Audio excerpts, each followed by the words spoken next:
প্রিয় শিক্ষার্থী বন্ধুরা, আসসালামু আলাইকুম। আশা করি সবাই ভালো আছেন। আজকে আপনাদের সামনে খুবই গুরুত্বপূর্ণ একটি টপিকস নিয়ে আলোচনা করব। আজকের আলোচনার আলোচ্য বিষয় হচ্ছে ইন্টারমিডিয়েট অ্যাকাউন্টিং সাবজেক্ট হতে নবম অধ্যায় এর তৃতীয় class.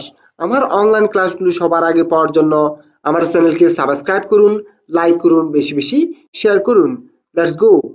The following are selected September 2021 transaction of Kader limited, অর্থাৎ 2021 সালের সেপ্টেম্বর মাসের কাদের লিমিটেড এর প্রতিষ্ঠানের কিছু তথ্যাবলী নিচে প্রদান করা হলো। September 1, Kader Limited opened a BET current account by depositing Taka 40,000. September 5, purchase on account from Nasrin and Company Taka 2,30,000 with 15% BET. September 15, sold on account to Mahfuz and Sons Taka 3,45,000 with 50% BET. September 25, BET deposit to government treasury Taka 20,000. Required A. Prepare journal entries. Required B. Prepare BET current account. অর্থাৎ 2021 সালের September মাসে কাদের limited এর প্রতিষ্ঠান থেকে 4টি লেনদেন এখানে প্রদান করা হয়েছে। এই 4টি লেনদেন থেকে দুটি করণীয় করতে বলা হয়েছে। করণীয়তে বলা হয়েছে জাবেদা দাখিলা প্রস্তুত করো, করণীয় বিতে বলা হয়েছে ব্যাট চলতি হিসাব প্রস্তুত করা। এখন প্রথম সমস্যা থেকে আমরা সমাধান করি। সলিউশন, সমাধান। রিকোয়ার্ড এ, প্রথমে লিখতে হবে প্রতিষ্ঠানের নাম কাদের লিমিটেড, জার্নাল এন্ট্রিজ। শিরোনাম লেখার পরে আমরা একটি জাবেদার কলাম তৈরি করব। ঠিক এভাবে ডেট তারিখ, পার্টিকুলার্স বিবরণ, রেফার্স ডেবিট টাকা, ক্রেডিট টাকা। এভাবে আমরা জাবেদার কলামটি তৈরি করার পরে দেখে দেখে আমরা লেনদেনগুলি থেকে জাবেদা করব। সেপ্টেম্বর 1, সেপ্টেম্বর 1 বলেছিলেন কাদের লিমিটেড ওপেন্ড এ ব্যাট কারেন্ট অ্যাকাউন্ট বাই ডিপোজিটিং টাকা 40,000, অর্থাৎ কাদের লিমিটেড সেপ্টেম্বর 1 তারিখ একটি ব্যাট চলতি হিসাবের হিসাব খুলেন, যেখানে 40,000 টাকা জমা দিয়েছেন। তার জন্য জাবেদা হবে bat current account debit, cash credit. কারণ ব্যাট কারেন্ট হিসাব খোলার কারণে ব্যাট কারেন্ট অ্যাকাউন্টে 40,000 টাকা জমা দিয়েছে, তাই ব্যাট কারেন্ট অ্যাকাউন্টে জমা হয়েছে, পেয়েছে, তাই ওটি ডেবিট। ক্যাশ টাকা চলে যাচ্ছে, সেজন্য ক্রেডিট। 40,000 টাকা ডেবিট, 40,000 টাকা ক্রেডিট। কারণ লিখতে হবে to record VAT current account opened by depositing cash, অর্থাৎ ব্যাট চলতি হিসাব খোলা হলো যেখানে নগদ টাকা জমা দেওয়া হয়েছে, তা হিসাবভুক্ত করা হলো। সেপ্টেম্বর 1 শেষ। আবার হচ্ছে September 5, purchase on account from Nasrin and Company টাকা 2,30,000 with 50% BET, অর্থাৎ সেপ্টেম্বর 5 তারিখে বলা হয়েছে নাসরিন কোম্পানি থেকে বাকিতে ক্রয় করেছে 2,30,000 টাকা, যেখানে 15% BET অন্তর্ভুক্ত রয়েছে। সেপ্টেম্বর 5 তারিখের কলামে লিখেছি আমাদের সেপ্টেম্বর 5 বলা হয়েছিল ক্রয় করেছে, ক্রয় বৃদ্ধি পেলে ডেবিট, বাকিতে ক্রয় করলে অ্যাকাউন্টস পেয়েবল ক্রেডিট।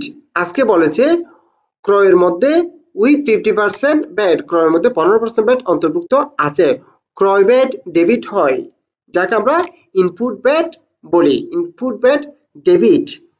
তাহলে টাকাটি লিখতে হবে আমরা বাকিতে ক্রয় করেছি কত টাকার, 2,30,000 টাকা, সব টাকাই হবে ক্রেডিট। কিন্তু এখানে 15% ব্যাট অন্তর্ভুক্ত আছে বলছে, 2,30,000 টাকার উপরে যদি 15% ব্যাট বের করা হয় তাহলে হবে 30,000 টাকা ইনপুট ব্যাট ডেবিট।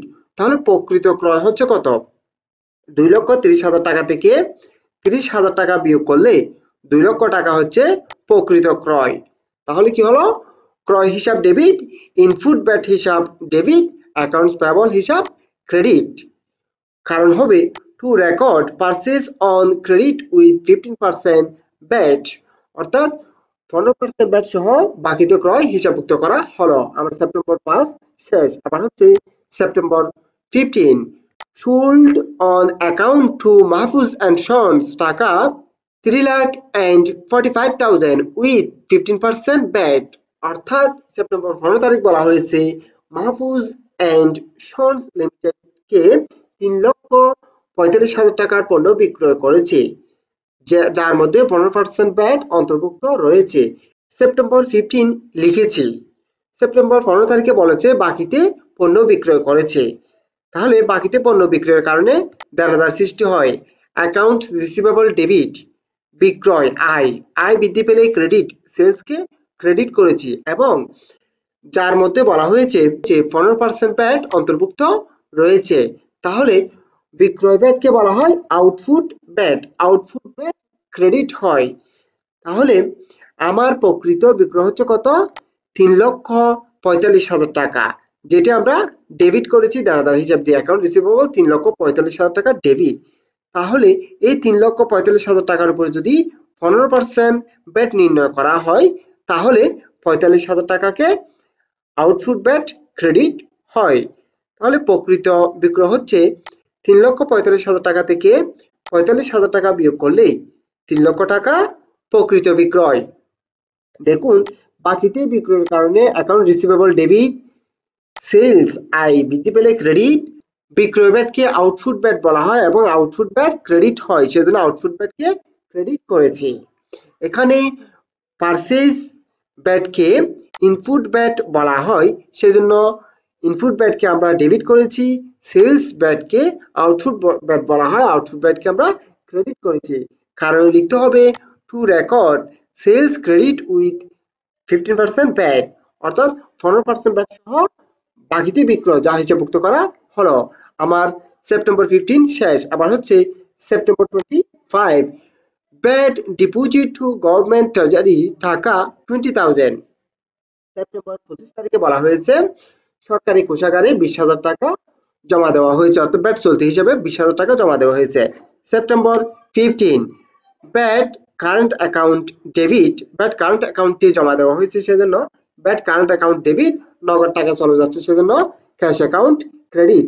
20,000 টাকা ডেবিট, 20,000 টাকা ক্রেডিট। কারণ লিখতে হবে to record deposit bat on government treasury, অর্থাৎ সরকারি কোষাগারে 20,000 টাকা জমা দেওয়া হয়েছে ব্যাট হিসাবে, যা হিসাবভুক্ত করা হলো। আমি আবার বুঝিয়ে দিচ্ছি, আমাকে করণীয়তে বলা হয়েছে 4টি লেনদেনের জামাদা করতে। প্রথমটিতে বলা হয়েছিল 40,000 টাকা জমা দিয়েছে ব্যাট হিসাবে, তাহলে ব্যাট জমা দিলে হয় bat current account debit, cash credit. September 5 তারিখে বলা হয়েছে 15% ব্যাট সহ বাকিতে 2,30,000 টাকা ক্রয় করেছে, ক্রয় করলে ডেবিট হয়। ক্রয় ব্যাটকে ইনপুট ব্যাট বলা হয় এবং ইনপুট ব্যাট ডেবিট হয়। তাহলে বাকিতে ক্রয়ের কারণে অ্যাকাউন্টস পেয়েবলকে ক্রেডিট করতে হয়। সেপ্টেম্বর 15 তারিখ বলা হয়েছে 3,45,000 টাকা বিক্রয় করা হয়েছে বাকিতে 15% ব্যাট সহ। বাকিতে বিক্রয়ের কারণে অ্যাকাউন্ট রিসিভেবলকে ডেবিট করেছি, সেলসকে ক্রেডিট করেছি। সেলস ব্যাটকে আউটপুট ব্যাট বলা হয় এবং আউটপুট ব্যাট ক্রেডিট হয়। 3,45,000 টাকার উপরে 15% ব্যাট নির্ণয় করে ক্রেডিট করেছি এবং 45,000 টাকা বিয়োগ করলে 3 লক্ষ টাকাকে ক্রেডিট করেছি। এবার হচ্ছে সেপ্টেম্বর 25 তারিখ। সেপ্টেম্বর 25 তারিখে বলা হয়েছে 20,000 টাকা সরকারি কোষাগারে ব্যাট হিসেবে জমা দেওয়া হয়েছে। 20,000 টাকা জমা দিলে ব্যাট কারেন্ট অ্যাকাউন্ট ডেবিট হয়, নগদ টাকা সহজ আছে, সেজন্য ক্যাশকে ক্রেডিট করতে হয়। আমার রিকোয়ার্ড এ শেষ। এবার হচ্ছে required B, prepare VAT current account. Required B লিখেছি, প্রথমে লিখতে হবে প্রতিষ্ঠানের নাম Kader limited, VAT current account, VAT চলতি হিসাব। ব্যাট চলতি হিসাব মানে ব্যাট এর খতিয়ান তৈরি করতে বলা হয়েছে। ব্যাট এর খতিয়ানের জন্য আমরা একটি চলমান জের পদ্ধতিতে একটি চক তৈরি করব। ঠিক এভাবে ডেট, পার্টিকুলার্স, রেফার্স, ডেবিট টাকা, ক্রেডিট টাকা, ব্যালেন্স, ডেবিট, ক্রেডিট, এভাবে আমরা একটি ব্যাট চলতি হিসাব এর জন্য কলাম তৈরি করব। তারিখ অনুসারে আমরা এখানে তারিখগুলো লিখব। লেনদেন থেকে আর দেখতে হচ্ছে না, জাবেদা থেকেই দেখে দেখে আমরা ব্যাট কারেন্ট অ্যাকাউন্টটি তৈরি করব। সেপ্টেম্বর 1, সেপ্টেম্বর 1 লিখেছি। এখানে বলা হয়েছে bat current account debit, cash, credit. এখানে আমরা খতিয়ান কি করব, বিপরীত নাম দেব, টাকাটা ব্যাট কারেন্ট অ্যাকাউন্ট যেদিকে আছে সেদিকেই লিখব। আজকে আছে ব্যাড কারেন্ট অ্যাকাউন্ট ডেবিটে 40,000 টাকা। বিপরীত নাম আছে ক্যাশ অ্যাকাউন্ট, যেটা আমরা ক্যাশ অ্যাকাউন্ট লিখেছি বিপরীত নাম। টাকাটি ডেবিট পাশে, সেজন্য ডেবিট পাশে লিখেছি 40,000 টাকা। সেপ্টেম্বর 1 শেষ। আবার হচ্ছে সেপ্টেম্বর 5। ইনপুট ব্যাট আছে ডেবিট দিকে 30,000 টাকা।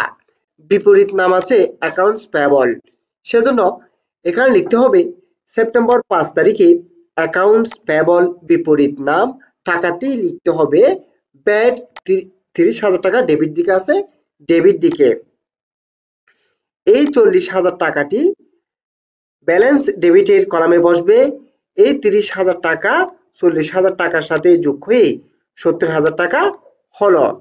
এবার হচ্ছে সেপ্টেম্বর 15। সেপ্টেম্বর 15-এ আউটপুট ব্যাট আছে ক্রেডিট দিকে 45,000 টাকা, যার বিপরীত নাম আছে অ্যাকাউন্ট রিসিভেবল।